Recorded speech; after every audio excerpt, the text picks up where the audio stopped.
നമസ്കാരം. പുതിയൊരു വ്ളോഗിലേക്ക് എല്ലാവർക്കും സ്വാഗതം. എല്ലാവർക്കും സുഖമാണോ? എല്ലാവരും സുഖമായിട്ടും സന്തോഷമൊക്കെ ആയിട്ടിരിക്കുന്നു വിചാരിക്കണം. നമ്മളിവിടെ അടിപൊളിയായിട്ട് ഇരിക്കുന്നു കേട്ടോ. അപ്പോൾ അതെ, വീണ്ടും ഒരു പരീക്ഷക്കാലം തുടങ്ങിയിരിക്കുകയാണ്. നമ്മുടെ കുട്ടികൾക്കും എക്സാം ഒക്കെ സ്റ്റാർട്ട് ചെയ്തു. മാർച്ച് 5 ഓൺവേർഡ്സ് ആണ് അവർക്ക് എക്സാം സ്റ്റാർട്ട് ചെയ്തത് കേട്ടോ. അപ്പോൾ അവര് എക്സാമിന് പോവും. ഹാഫ് ഡേ ആണ് കേട്ടോ. അവർക്ക് ഓറലും റിട്ടേൺ ആയിട്ടാണ് എക്സാം നടക്കുന്നത്. അപ്പോൾ ഓറൽ പരീക്ഷയാണ് ഇപ്പം സ്റ്റാർട്ട് ചെയ്തിരിക്കുന്നത്. പിന്നെ റിട്ടേൺ ഒരാഴ്ച കഴിഞ്ഞിട്ടാണ് കേട്ടോ. അപ്പോൾ അതൊരു മാർച്ച് 20 കൂടിയിട്ട് കംപ്ലീറ്റ് ആവും. അങ്ങനെയാണ് അവരുടെ എക്സാം ഇപ്പം പ്ലാൻ ചെയ്തിരിക്കുന്നത്. അപ്പം ഇപ്പോൾ അതേ സ്റ്റാർട്ട് ചെയ്തു. അവർ പോവും. ഹാഫ് ഡേ ആയ കാരണം കൊണ്ട് തന്നെ ഉച്ചയാകുമ്പോഴത്തേക്കും ഒരു 1 മണിയൊക്കെ ആകുമ്പോഴത്തേക്കും അവർ തിരിച്ച് വീട്ടിലേക്ക് എത്തും കേട്ടോ. ശരിക്കും അവർക്ക് 12 മണി വരെയൊക്കെ ഉള്ളൂ എന്ന് തോന്നുന്നു. പക്ഷെ അവർ വീട്ടിലെത്തുമ്പോൾ കുറച്ച് ലേറ്റായി പോവും. അപ്പോൾ എന്നാലും കുഴപ്പമില്ല, വൈകുന്നേരം അല്ലല്ലോ എത്തുന്നത് എന്നുള്ളൊരു ആശ്വാസമുണ്ട്. പിന്നെ ഡെയിലി ഓരോരോ സബ്ജക്റ്റ് വെച്ചിട്ടായിരിക്കും. ഒരു ഗ്യാപ്പ് ഒന്നുമില്ല. എക്സെപ്റ്റ് സൺഡേ അല്ലാതെ ഗ്യാപ്പുകൾ വരുന്നില്ല കേട്ടോ. അപ്പോൾ കണ്ടിന്യൂസ് ആയിട്ട് ഇനിയിപ്പോൾ ഒരു 5-ാം തീയതി മുതൽ 20-ാം തീയതി വരെ എക്സാം ആണ്. അപ്പം ഞാൻ അതിൻ്റെ തിരക്കിലാണ്. ഓൾറെഡി നമ്മൾ റിവിഷനും കാര്യങ്ങളൊക്കെ ഏകദേശമൊക്കെ ആയിട്ടുണ്ട്. എന്നാൽ പോലും നമുക്ക് പ്രൊജക്റ്റുകളും പ്രസൻറ്റേഷനും കാര്യങ്ങളും ഒക്കെ ആയിട്ട് കുറേ കാര്യങ്ങളുണ്ട് കേട്ടോ എക്സാമിന്. ഇപ്പോൾ ഇവർ ICSE ആണ് സിലബസ്. അപ്പോൾ അതുകൊണ്ട് തന്നെ ഇവർക്ക് കുറച്ചും കൂടി കമ്പാരിറ്റീവ്ലി ടഫാണ്. സ്റ്റേറ്റ് സിലബസ് ആണെങ്കിലും CBSE ആണെങ്കിലും നമ്മൾ കമ്പയർ ചെയ്യുമ്പോൾ കുറച്ചും കൂടി ടഫാണ് ICSE. അപ്പോൾ അതുകൊണ്ട് നമ്മളെപ്പോഴും അവരെ നോക്കണം, മോണിറ്റർ ചെയ്തുകൊണ്ടിരിക്കണം. അവരെ കൊണ്ട് തന്നെ ഹാൻഡിൽ ചെയ്യാൻ പറ്റുമെന്ന് ചോദിച്ചിട്ടുണ്ടെങ്കിൽ എനിക്ക് തോന്നുന്നില്ല കേട്ടോ. അപ്പോൾ പിക്കുവിൻ്റെ ഒരു ഏജൊക്കെ ആകുമ്പോഴത്തേക്ക് ഒരു 4th ഒക്കെ ആകുമ്പോൾ തൊട്ട് ഓക്കെയാണ്. കുറച്ചും കൂടി അവർ തന്നെത്താൻ കാര്യങ്ങൾ ചെയ്യാനായിട്ട് പഠിക്കും. പക്ഷെ അതുവരെയ്ക്കും നമ്മൾ നോക്കണം. എന്നാൽ പോലും നമ്മുടെ മക്കളുടെ കാര്യത്തിൽ നമുക്കൊരു ശ്രദ്ധ എപ്പോഴും ഉണ്ടായിരിക്കണം എന്ന് ഞാൻ പറയാറുണ്ടല്ലോ. അപ്പം അതുകൊണ്ട് തന്നെ ഞാൻ കുറച്ച് ഗ്യാപ്പൊക്കെ ഇട്ട്, അതായത് ഇവർ എക്സാം ആയ കാരണം കൊണ്ട് എനിക്ക് അങ്ങനെ വീഡിയോസ് ഒന്നും എടുക്കണം എന്നൊന്നും ചിന്തയില്ല. എനിക്കിവരെ പരീക്ഷ, ഇവരുടെ കാര്യങ്ങൾ, ഹെൽത്തി ആയിട്ട് ഇരിക്കണം, വേറെ അസുഖങ്ങളൊന്നും വരരുത്. ഫൈനൽ എക്സാം ആയ ആനുവൽ എക്സാം ആയ കാരണം കൊണ്ട് നമുക്കങ്ങനെ എന്തെങ്കിലും അസുഖം വന്നാൽ ലീവ് എടുക്കാനോ ഒക്കെ ബുദ്ധിമുട്ടായി പോവില്ലേ. ലീവ് എടുക്കാനൊന്നും പറ്റില്ല. മറ്റുള്ള യൂണിറ്റ് ടെസ്റ്റും അങ്ങനത്തെ കാര്യങ്ങളൊക്കെ ആണെങ്കിൽ നമുക്ക് അത്രയും പ്രശ്നമില്ല, ഒരു എക്സാം എഴുതിയില്ലേ. പക്ഷെ ആനുവൽ എക്സാം ആകുമ്പോൾ അങ്ങനെയല്ല, ലീവ് എടുക്കാനായിട്ട് പാടില്ല. അപ്പം അതുകൊണ്ട് ഞാൻ ഭയങ്കര ശ്രദ്ധിച്ചിട്ടാണ് ഇവരെ കൊണ്ട് നടക്കുന്നത്. നല്ല നല്ല ഫുഡൊക്കെ കൊടുത്ത്, നല്ല ഹെൽത്തി ആയിട്ടുള്ള ഫുഡൊക്കെ കൊടുത്ത് അങ്ങനെയും കൊണ്ടുപോകുന്ന ഒരു സമയമാണ് കേട്ടോ ഈ ഒരു എക്സാം ടൈം എന്ന് പറയുന്നത്. അപ്പോൾ ഇന്നതേ രാവിലെ അവർക്ക് ഫുഡ് കൊണ്ടുപോകണ്ടല്ലോ. അപ്പോൾ അത് കാരണം കൊണ്ട് എനിക്ക് രാവിലെ എണീറ്റ് നമ്മുടെ ചോറിൻ്റെയും കറികളുടെയും പരിപാടിയൊന്നും നോക്കണ്ട. ജസ്റ്റ് നല്ല ബ്രേക്ക്ഫാസ്റ്റ് ഉണ്ടാക്കി കൊടുക്കുക, സ്കൂളിലേക്ക് പറഞ്ഞു വിടുക. ഇത്രയും എനിക്ക് പരിപാടിയുള്ളൂ. അപ്പം ഞാൻ നമ്മുടെ ലഞ്ച് പ്രിപ്പയർ ചെയ്യാനായിട്ട് പോവാണ്. അപ്പോൾ ഞാനിങ്ങനെ ആദ്യം വീഡിയോ എടുക്കണമെന്ന് വിചാരിച്ചു. പിന്നെ ഞാൻ വിചാരിച്ചു ഒരു വീഡിയോ കിടക്കട്ടെ എന്ന് വിചാരിച്ചു കേട്ടോ. ഞാനിന്ന് പാലക്കാണ് കറി വയ്ക്കുന്നത്. പാലക്ക് ദാലും കൂടി, പാലക്കും പരിപ്പും കൂടിയിട്ടാണ് കറി വയ്ക്കുന്നത്. അപ്പോൾ ഇത് ആക്ച്വലി ഞാൻ ഈ പാലക്ക് വാങ്ങിച്ചു വെച്ചിട്ട് 2 വലിയ കെട്ടായിരുന്നു. അപ്പോൾ അത് ഒരെണ്ണം ഈ ഒരു ഇതിലാക്കി, ഒരെണ്ണം കവറിലും ആക്കിയിട്ട് വെച്ചു കേട്ടോ. ഞാൻ കവറിലുള്ളത് എടുത്ത് ലാസ്റ്റ് വീക്ക് കറി വെച്ചിട്ടുണ്ട്. നമ്മൾ ഈ ഇലവർഗ്ഗങ്ങളൊക്കെ ഒരുപാട് കുട്ടികൾക്ക് വീക്കിലി 3 പ്രാവശ്യമെങ്കിലും ഞാൻ ഇലവർഗ്ഗങ്ങൾ കൊടുക്കാറുണ്ട്. അപ്പോൾ ഒരുപാട് കൊടുക്കുന്ന കാരണം കൊണ്ട് ഞാൻ എൻ്റെ മനസ്സിൽ നിന്ന് ആ കവറിലുള്ള പാലക്ക് മാത്രമേ എൻ്റെ ഓർമ്മയിലുള്ളൂ കേട്ടോ. പിന്നെ ഇന്നലെ ഞാൻ ഫ്രിഡ്ജ് ഇങ്ങനെ തപ്പിയപ്പോഴാണ് ദൈവമേ പാലക്കിരിക്കുന്നു. ഏകദേശം ഒരു 10 ദിവസമായിട്ട് മുന്നേ വാങ്ങിച്ചിട്ടുള്ള പാലക്കാണ് കേട്ടോ. പക്ഷെ നിങ്ങൾ നോക്കിയാൽ നമ്മൾ ആ ഫ്രിഡ്ജ് ഓർഗനൈസ് ചെയ്യുമ്പോൾ വാങ്ങിച്ച ആ ഒരു ഓർഗനൈസിങ് ബോക്സ് ആണ് കേട്ടോ ഇത്. ഇതിൽ വെച്ചിട്ട് നോക്കി എത്ര ഫ്രഷ് ആയിട്ടാണ് പാലക്ക് ഇരിക്കുന്നത് നോക്കി. നല്ല ഫ്രഷ് ആയിട്ട് തന്നെ ഇപ്പോഴും ഇരിക്കുന്നുണ്ട്. യാതൊരു കേടോ. സാധാരണ നമ്മൾ കവറിലൊക്കെ ഇട്ടിട്ട് ഫ്രിഡ്ജിൽ വയ്ക്കുമ്പോഴത്തേക്കും പെട്ടെന്ന് കേട് വരും. ഒരു 3-4 ദിവസം കഴിയുമ്പം എങ്ങനെ പോയാലും അത് ഇങ്ങനെ ചെയ്യാനായിട്ട് തുടങ്ങും, വെള്ളമൊക്കെ ഇരുന്നിട്ട്. ഈ ഒരു ഓർഗനൈസിങ് ബോക്സിൽ വെച്ചപ്പോഴത്തേക്കും കണ്ടോ, അകത്തുള്ള മോയ്സ്ചർ മുഴുവൻ ഇതിൻ്റെ താഴത്തെ ഈ തട്ടിലേക്ക് പോയിട്ട് ഈ ഇലയിൽ വെള്ളം നിൽക്കാണ്ടായി. അതുകൊണ്ടാണ് ഇത് ഇത്രയും ഫ്രഷ് ആയിട്ട് ഇരിക്കുന്നത്. പിന്നെ എയർ ടൈറ്റ് ആയിട്ട് ഇരിക്കുകയും ചെയ്യുന്നുണ്ട്. ഇതിപ്പോൾ ഞാനിങ്ങനെ എടുത്ത കാരണം കൊണ്ട് ഇങ്ങനെ വിടർന്നു പോയതാണ് കേട്ടോ. ഞാൻ നല്ല ഒതുക്കിയിട്ടാണ് ഇതിനകത്ത് പ്രസ് ചെയ്തിട്ടാണ് വെച്ചിട്ടുണ്ടായിരുന്നത് കേട്ടോ. യാതൊരു കേടുമില്ല. അപ്പോൾ ഇത് അടിപൊളി ഓർഗനൈസിങ് ബോക്സാണ്. എൻ്റെ ഓർമ്മ ശരിയാണെങ്കിൽ 399 499 അങ്ങോട്ടാണ് 6 ബോക്സിൻ്റെ റേറ്റ് വരുന്നത്. 399 ആണെന്ന് തോന്നുന്നു കേട്ടോ. എനിക്ക് കൃത്യമായിട്ട് ഓർമ്മയില്ല, ഞാൻ ആ വീഡിയോയിൽ പറഞ്ഞിട്ടുണ്ടായിരുന്നു.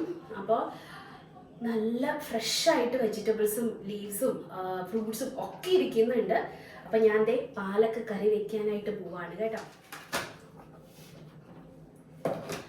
അതുപോലെ ഇത് എനിക്ക് ഫുഡ് എന്തോ വാങ്ങിച്ചിട്ട് കിട്ടിയതാണ്. ഇങ്ങനെ എടുത്തു വെച്ചിട്ടായിരുന്നു കേട്ടോ. എനിക്ക് നല്ല ഭംഗിയായിട്ട് തോന്നി. അപ്പം ഞാൻ വെജിറ്റബിൾസ് ഒക്കെ കട്ട് ചെയ്തിട്ട് ഇതിനകത്ത് ഇതേ കണ്ടോ ഓരോ ദിവസത്തേക്കുള്ള ഉപ്പേരികൾ വെക്കാനായിട്ടുള്ള വെജിറ്റബിൾസ് ഇങ്ങനെ കട്ട് ചെയ്ത് എടുത്ത് വെക്കും. അപ്പം ഇത് കോവക്കായാണ്. ഇന്നലെ എന്തായിരുന്നു വെച്ചത്, പയർ. അതിൻ്റെ തലേദിവസം ഞാൻ എനിക്ക് തോന്നുന്നു മുതിരയോ അങ്ങനെ എന്തായിട്ട് ഉപ്പേരിയായിരുന്നു കേട്ടോ. അപ്പം ഇന്ന് ഇതേ കോവക്കായ ഇത് ഞാൻ ഇങ്ങനെ ഒരു 3-4 ദിവസത്തേക്കൊക്കെ ഉള്ളത് അരിഞ്ഞു വെക്കും. വീക്കെൻഡുകളിലൊക്കെ അരിഞ്ഞു വെക്കും. അങ്ങനെ ഇതേ കോവക്കായ അരിഞ്ഞു വെച്ചതുണ്ട്. അപ്പം ഇത് നമുക്കിന്ന് ഉപ്പേരി ആക്കണം. അല്ലെങ്കിൽ തോരൻ, ഞങ്ങൾക്ക് എല്ലാം ഉപ്പേരിയാണ് കേട്ടോ. തൃശ്ശൂർക്കാർക്ക് നമ്മൾ തോരനാണെങ്കിലും മെഴുക്കുവരട്ടിയാണെങ്കിലും എല്ലാം ഉപ്പേരി എന്ന് പറയുള്ളൂ. അതുകൊണ്ടാണ് ഈ ഉപ്പേരി എന്ന് പറയുന്നത്. പിന്നെ ചിക്കൻ ഉണ്ട്. ചിക്കൻ ഇന്നലെ വാങ്ങിച്ചിട്ടുണ്ടായിരുന്നു. അപ്പം ഞാൻ കുറച്ച് ചെറിയുള്ളിയും ഇതൊക്കെ ഇങ്ങനെ തൊലി കളഞ്ഞ് വൃത്തിയാക്കിയിട്ട് വെച്ചിട്ടുണ്ട്. അപ്പോൾ അതും കൂടി എടുത്ത് അരിഞ്ഞ് സെറ്റാക്കണം. ഇന്ന് എല്ലാം തൊലി കളഞ്ഞ് കഴുകി വൃത്തിയാക്കിയിട്ടാണ് ഇരിക്കുന്നത് കേട്ടോ. എനിക്ക് ജസ്റ്റ് അരിഞ്ഞെടുക്കുന്ന പരിപാടി മാത്രമേ ഉള്ളൂ. ഇതൊക്കെ ഞാൻ അന്ന് വാങ്ങിച്ചിട്ടുണ്ടായിരുന്ന ബോക്സുകൾ ഭയങ്കര യൂസ്ഫുള്ളാണ് കേട്ടോ. നിങ്ങൾ തീർച്ചയായിട്ടും വാങ്ങിക്കണം. നല്ല യൂസ്ഫുള്ളാണ്. ഒരുപാട് സ്പേസ് നമുക്ക് ഇപ്പം ഫ്രിഡ്ജിനകത്തുണ്ട്. അതേപോലെ ഫ്രഷായിട്ട് വെജിറ്റബിൾസും ഫ്രൂട്ട്സും ഒക്കെ ഇരിക്കുന്നുണ്ട്. അതാണ് എനിക്ക് ഏറ്റവും സന്തോഷമുള്ള കാര്യം. നമുക്ക് കുക്കിങ്ങിലേക്ക് കിടന്നാലോ? അപ്പം നമ്മൾ പാലക്കിലേക്ക് വേണ്ട കാര്യങ്ങളൊക്കെ അരിഞ്ഞെടുത്തിട്ടുണ്ട്. പാലക്ക് കണ്ടോ, ഇതിപ്പോൾ ഇത്ര ഇരുന്നാലും നമ്മൾ വെച്ച് വരുമ്പോൾ ഇച്ചിരിക്കോളം ഉണ്ടാവുള്ളൂ കേട്ടോ. ഇല നന്നായിട്ട് ഒതുങ്ങി പോവും. പിന്നെ ഒരു അരമുറി സവാള, ഒരു 3-4 വെളുത്തുള്ളി, പിന്നെ 2-3 പച്ചമുളക്, നമുക്ക് എരിവിനനുസരിച്ച് അത്രയും ഐറ്റംസ് എടുത്തിട്ടുണ്ട്. പരിപ്പ് ഇതേ ഞാൻ വെള്ളത്തിലിട്ട് വെച്ചിട്ടുണ്ടായിരുന്നു, നന്നായിട്ട് കുതിർന്ന് വന്നിട്ടുണ്ട് കേട്ടോ. ഇനി എല്ലാ ഐറ്റംസും നമുക്ക് ഇതിനകത്തേക്ക് ഇട്ട് കൊടുക്കാം. ഞാൻ ആദ്യമായിട്ട് പാലക്ക് കൂട്ടുന്നത് ഇവിടെ ബാംഗ്ലൂർ വന്നിട്ടാണ് കേട്ടോ. അപ്പൊ എനിക്കിത് കണ്ടുകൂടായിരുന്നു. ഇത് ഭയങ്കര ദേഷ്യം. ഇതിനൊരു പച്ചച്ചവ പോലെയൊക്കെ എനിക്ക് ആദ്യം ഫീൽ ചെയ്തായിരുന്നു. അത് എൻ്റെ വീട്ടിലെ ഈ പാലക്കും നമ്മുടെ നാട്ടിലൊന്നും അങ്ങനെ പാലക്ക് ആ സമയത്തൊന്നും സുലഭമായിട്ട് കിട്ടുകയോ അല്ലെങ്കിൽ നമ്മൾ ഉപയോഗിക്കുകയോ ഒന്നും ചെയ്തിരുന്നില്ല. അപ്പൊ അതുകൊണ്ട് എനിക്ക് ഇതിനോട് വലിയ താല്പര്യമൊന്നും ഇല്ലായിരുന്നു കേട്ടോ. പിന്നെ ഞാൻ അത് കഴിച്ചാണ് ഞാൻ അതിനെ ഇഷ്ടപ്പെടാൻ തുടങ്ങിയത്. ഇപ്പൊ എനിക്ക് പാലക്ക്, എൻ്റെ മക്കൾ കാണില്ല, അവർക്ക് പിന്നെ അറിയില്ലല്ലോ. അവർ ജനിച്ചപ്പോൾ മുതൽ കഴിക്കുന്ന സാധനമായ കാരണം കൊണ്ട് അവർക്ക് അങ്ങനെ ഒരു പ്രശ്നമില്ല. പക്ഷെ ഇത് നല്ല ടേസ്റ്റി ആയിട്ടുള്ള ഇലയാണ്. ഒരുപാട് വൈറ്റമിൻസും ഒരുപാട് ഗുണങ്ങൾ ഏറിയിട്ടുള്ള ഒരു ഇലയാണ് കേട്ടോ പാലക്ക്. അതുകൊണ്ട് നിങ്ങളുടെയും ഡെയിലി ഫുഡിനകത്ത് ഇതുപോലെയുള്ള ഇലവർഗ്ഗങ്ങളൊക്കെ ഉൾപ്പെടുത്തിയിട്ടുണ്ടെങ്കിൽ ഒത്തിരി ബെനിഫിറ്റ്സ് ഉണ്ട്. നമ്മുടെ ഹെയറിനാണെങ്കിലും നമ്മുടെ ശരീരത്തിനാണെങ്കിലും എന്തിനാണെങ്കിലും കേട്ടോ. അപ്പം ഞാൻ ഇച്ചിരി മഞ്ഞപ്പൊടിയും ഉപ്പും കൂടി ഇതിലേക്ക് ഇടണം. കുറച്ച് ഉപ്പിട്ട് കൊടുക്കുന്നുണ്ട്. ഇച്ചിരി മഞ്ഞപ്പൊടി, അത് നമുക്ക് കളർ എത്ര വേണോ അതിനനുസരിച്ച് ചേർത്ത് കൊടുക്കാം. എന്നിട്ട് നന്നായിട്ട് മിക്സ് ചെയ്തിട്ട് എടുക്കാം. ആവശ്യത്തിന് വെള്ളം കൂടി നമുക്ക് ഒഴിച്ചു കൊടുക്കാം കേട്ടോ. ഇത് വേറൊരു രീതിയിലും കൂടി വെക്കും. അത് ഞാൻ പിന്നീട് ഒരിക്കൽ കാണിച്ചുതരാം. ഞാൻ മുന്നേ കാണിച്ചിട്ടുണ്ടെന്ന് തോന്നുന്നു. എന്താണെങ്കിലും ഇത് ഒരു ഏറ്റവും സിമ്പിൾ ആയിട്ടുള്ള വേർഷനാണ്. കുട്ടികൾക്ക് ഭയങ്കര ഇഷ്ടപ്പെടുന്ന ഒരു കറിയായിരിക്കും കേട്ടോ. ഇങ്ങനെ വയ്ക്കുമ്പോൾ അവർക്ക് നല്ല ഇഷ്ടമായിരിക്കും. ഒരുപാട് എരിവില്ല, ഒരുപാട് അരപ്പും കാര്യങ്ങളൊന്നും ചേർത്തിട്ടില്ല. അപ്പോൾ ആ ഒരു ഇലയുടെ ഇതൊക്കെ സത്തും കാര്യങ്ങളൊക്കെ പൂർണ്ണമായിട്ടും കറിയിലേക്ക് ഇറങ്ങി നല്ല ടേസ്റ്റി ആയിരിക്കും കേട്ടോ. ഇത് ചപ്പാത്തിക്കും പൂരിക്കും ചോറിനും ഒക്കെ കഴിക്കാൻ നല്ല ഒരു കറിയാണ് കേട്ടോ.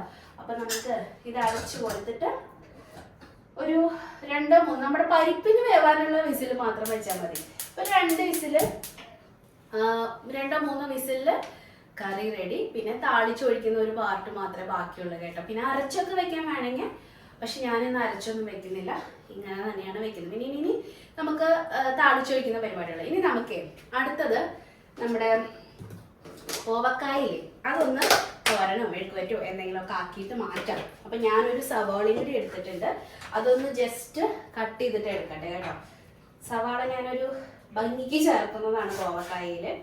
ഇത് മാത്രമാകുമ്പോൾ കുറച്ച് തോരനാവോ എന്നുള്ളൊരു ഡൗട്ട്. അപ്പം അതുകൊണ്ട് ഒരു ചെറിയ സവാളയും കൂടി ഇതിലേക്ക് ആഡ് ചെയ്യുന്നുണ്ട്. ഇത് കോവക്കായി ഞാൻ പലതരത്തിൽ വെക്കാറുണ്ട്. ഇന്നിപ്പോൾ ജസ്റ്റ് നാട്ടിലത്തെ ഒരു ടൈപ്പിൽ തന്നെ വെക്കുന്നത്, തോരൻ പോലെ വെക്കുന്നത് കേട്ടോ. ഇതിൽ അരച്ച് നാളികേരം ചേർത്തിട്ടുള്ള കറികളൊന്നും ഇന്നിപ്പോൾ ഇല്ലല്ലോ. അപ്പം അതുകൊണ്ട് ഞാൻ ഇതിൽ കുറച്ച് തേങ്ങ ചേർക്കാമല്ലോ എന്ന് വിചാരിച്ചിട്ടാണ് ഇത് ഞാൻ തോരനാക്കി മാറ്റാമെന്ന് പ്ലാൻ ചെയ്തത്. അപ്പം അതരിഞ്ഞെടുത്ത് നമുക്ക് പാത്രം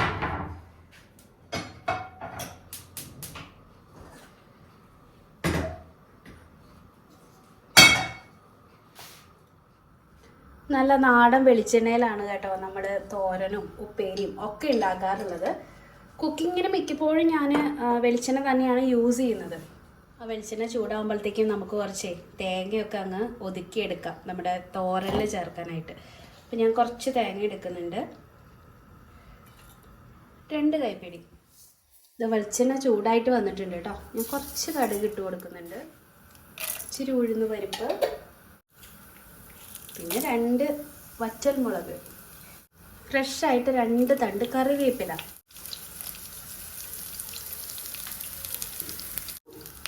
പിന്നെ ഒരു സവാള കൊത്തി അരിഞ്ഞത് കേട്ടോ.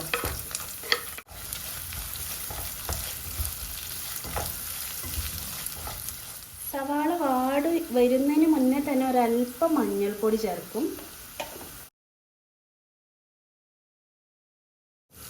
അതൊന്ന് മിക്സ് ചെയ്തെടുത്ത് കഴിഞ്ഞാൽ അതേ നമ്മുടെ കോവക്കായും കൂടി അരിഞ്ഞത് ചേർത്തിട്ടുണ്ട്. കുറച്ച് കല്ലുപ്പ്, മിക്സ് പിന്നെ ഒരു തരി വെള്ളം ഒരു പേരിന് ഒഴിച്ച് കൊടുത്തിട്ടുണ്ട്. ഇനി അങ്ങ് അടച്ച് വെച്ച് നമുക്ക് കുക്ക് ചെയ്തിട്ടെടുക്കാം. കോവക്കായൽക്ക് വേണ്ട തേങ്ങ ഒതുക്കാൻ പോയപ്പോഴാണ് വെളിച്ചെണ്ണ ചൂടായത്. അപ്പോൾ തേങ്ങ അങ്ങനെ ഇനി ഇരിക്കുകയെന്ന് അതിലേക്ക് ഇച്ചിരി മഞ്ഞൾപ്പൊടിയും കറിവേപ്പില, ചെറിയുള്ളി, വെളുത്തുള്ളി ഒക്കെ 2 1 മറ്റോ എടുത്തിട്ടുള്ളൂ, 2 3 പച്ചമുളക്, അതൊക്കെ എരിവിനനുസരിച്ച്. എന്നിട്ട് അതൊന്ന് ഒതുക്കി സൈഡിലേക്ക് മാറ്റി വെച്ചിട്ടുണ്ട്.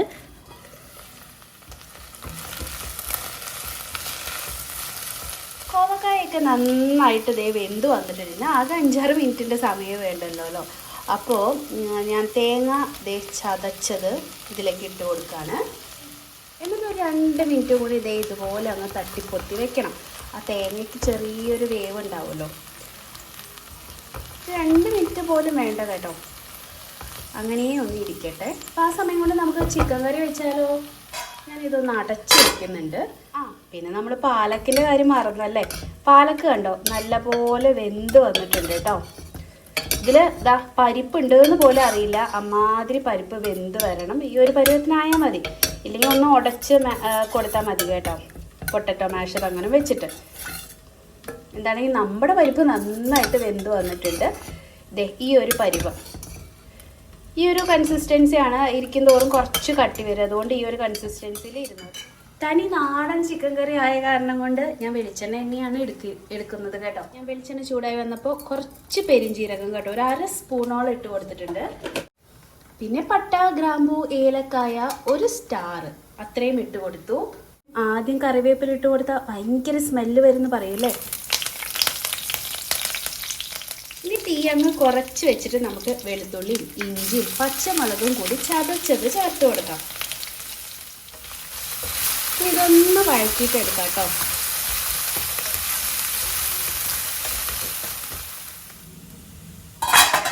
കോവക്കായ ഇവിടെ റെഡി ആയിട്ടുണ്ട്. ഇനി ഇത് മിക്സ് ചെയ്ത് എടുത്താൽ മാത്രം മതി. കോവക്കായ തോരൻ റെഡി.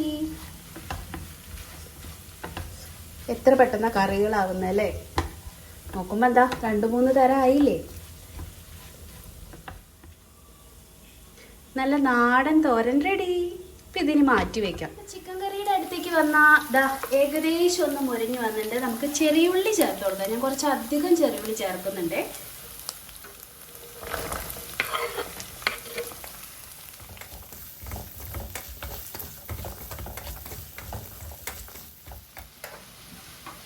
ഈ കൂട്ടത്തിലേക്ക് ഒരു തക്കാളി കൂടി ചേർത്താൽ 2 ഒന്നിച്ചങ്ങ് വഴന്ന് കിട്ടും.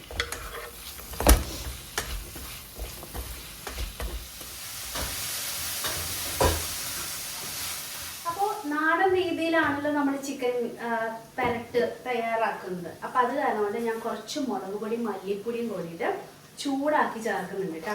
അപ്പം ഞാനിവിടെ ഒരു അയോണിൻ്റെ ഒരു പാൻ വെച്ചിട്ടുണ്ട്. ഒന്ന് ചൂടായിട്ട് വരണം, ഒരുപാട് ചൂടൊന്നും ആവണ്ട കേട്ടോ. പിന്നെ നമ്മൾ ചിക്കൻ മസാല ചേർക്കുന്നുണ്ട്. പക്ഷേ ചിക്കൻ മസാല ഞാനിങ്ങനെ ഒരു കുപ്പിയിലാക്കിയിട്ടാണ് വെക്കുന്നത് കേട്ടോ. ചിക്കൻ മസാലയും എടുത്ത പൊടികൾ മുഴുവൻ ഇങ്ങനെയാക്കി വെക്കും. ചിക്കൻ മസാല സാധാരണ ഡയറക്റ്റ് ചേർത്താലും മതി, പക്ഷെ ഞാൻ ഈ ചൂടാക്കുന്ന കൂട്ടത്തിലാണ് ചേർക്കുന്നത്. ഇത് കുറേ നാളായിട്ടൊക്കെ ഇങ്ങനെ ഇരിക്കുന്നതല്ലേ, അപ്പം അങ്ങനെ ഒരു തണുപ്പ് കയറിയിട്ടുണ്ടാവും. അതുകൊണ്ട് നമ്മൾ ഇത് ചൂടാവുന്ന കൂട്ടത്തിൽ ചിക്കൻ മസാലയും കൂടി ഇട്ട് നമുക്ക് ചൂടാക്കാം. അപ്പം ഞാൻ മല്ലിപ്പൊടി ഒരു 2 ടേബിൾ സ്പൂൺ എടുക്കുന്നുണ്ട്. മുളക് പൊടി 1.5 എടുക്കുന്നുള്ളൂ, കാരണം ഇത് നല്ല എരിവുള്ളതാണ്. പിന്നെ നമ്മുടെ ചിക്കൻ മസാല കുറച്ച് ചേർത്താൽ മതി. 2 സ്പൂൺ അളവിൽ ചിക്കൻ മസാല ചേർക്കുന്നുണ്ട് കേട്ടോ. നമ്മൾ എത്ര ചിക്കൻ എടുക്കുന്നുണ്ടോ, ചിക്കൻ്റെ ക്വാണ്ടിറ്റിക്ക് അനുസരിച്ച് നമ്മൾ പൊടികൾ ചേർക്കേണ്ട കാര്യമുള്ളൂ. ഞാൻ കുറച്ചല്ലേ എടുക്കുന്നുള്ളൂ, നിങ്ങൾ എത്ര എടുക്കുന്ന അതിനനുസരിച്ച് നിങ്ങൾക്ക് ചെയ്യാം. ഇത് കരിയാണ്ട് സൂക്ഷിക്കണം, തീ കുറച്ച് വെക്കണം.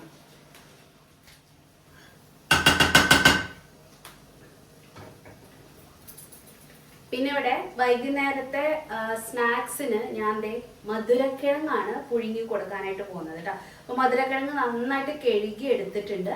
ഇനി ഇത് കട്ട് ചെയ്തിട്ട് നമുക്കൊരു കുക്കറിലിട്ടിട്ടാണ് ഞാൻ വേവിക്കാറുള്ളത്. ഇഡ്ഡലി ചെമ്പിൽ ആവി കയറ്റുന്നവരുണ്ട് കേട്ടോ. ഞാനിതൊന്ന് കട്ട് ചെയ്തെടുക്കട്ടെ. എല്ലാ പണിയും ഒറ്റയ്ക്ക് തീർക്കാനെന്ന് വെച്ചിട്ട് അവർ വന്നു കഴിഞ്ഞാൽ എനിക്ക് അവരെ പഠിപ്പിക്കാനും എല്ലാത്തിനും ഒത്തിരി സമയം പോകും. ഇതങ്ങ് പുഴുങ്ങി വെച്ച് അവർക്ക് കഴിക്കുകയും ചെയ്യാമല്ലോ. 3 മണിക്ക് ആകുമ്പോൾ പിന്നെയും വിശപ്പ് തുടങ്ങും. ഭക്ഷണമൊക്കെ കഴിച്ചു കഴിഞ്ഞിട്ട് 3-3:30 ആകുമ്പോൾ പിന്നെയും വിശക്കുന്നേന്ന് പറയും. അപ്പോൾ ആ സമയത്തേക്ക് പിന്നെ ഇത് ഞാൻ വീണ്ടും അടുക്കളയിൽ കയറി ജോലി ചെയ്യാൻ നിൽക്കണ്ടേ. അതുകൊണ്ട് നമുക്ക് ഇപ്പോഴേ തയ്യാറാക്കിയിട്ട് വെക്കാം. അതിൻ്റെ ഇടയിൽ പൊടിയെ നോക്കാൻ മറക്കരുത്, കരിഞ്ഞു പോവും. ഇത് ഓഫ് ചെയ്ത് കൊടുത്തിട്ടുണ്ട്. ഓഫ് ചെയ്തിട്ട് മാറ്റി വെക്കാം കേട്ടോ, ഇനി അത് കരിഞ്ഞു പോകും.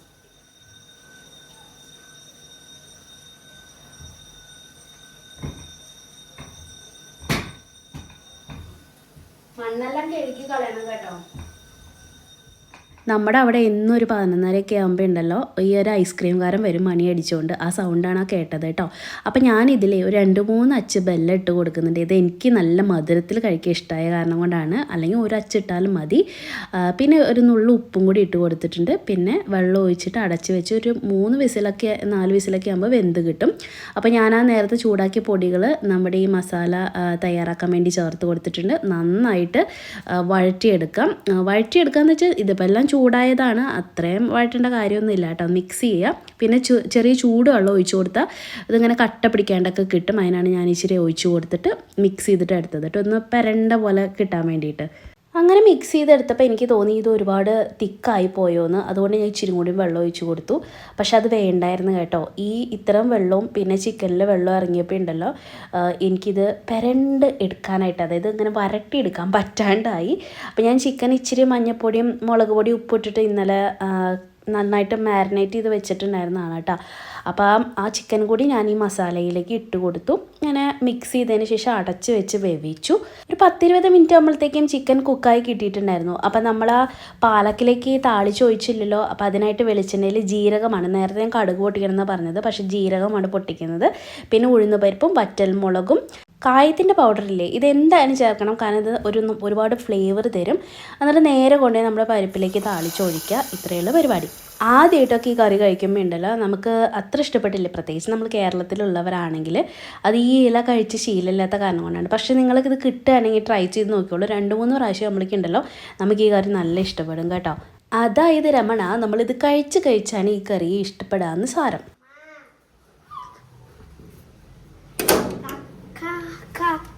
എങ്ങനെയുണ്ടാകുന്ന എക്സാം? എങ്ങനെയുണ്ടാകുന്ന എക്സാം? ഈസിയാ? പഠിച്ചതൊക്കെ വന്നാ? സമ്മറി പറഞ്ഞാ? ഓക്കെ. എന്താ നിലത്തിരിക്കുന്നേ?